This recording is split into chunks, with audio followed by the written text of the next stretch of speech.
छान. मम्मी आज मकर संक्रांत आहे. छान झाली. कधीपासून पोळ्या करते मम्मी तू? अगं मी नाही आता 12-10-11 वर्षापासूनच पोळ्या करते.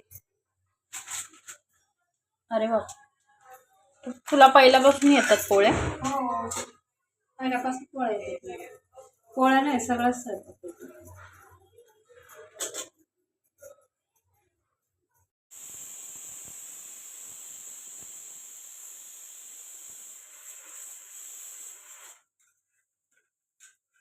पोरी हुशार असतात, आई वडील जातात कामाला, मग कामाला करावं लागतं. सगळंच येतं मग अंगावर पडल्यावर करतं माणूस.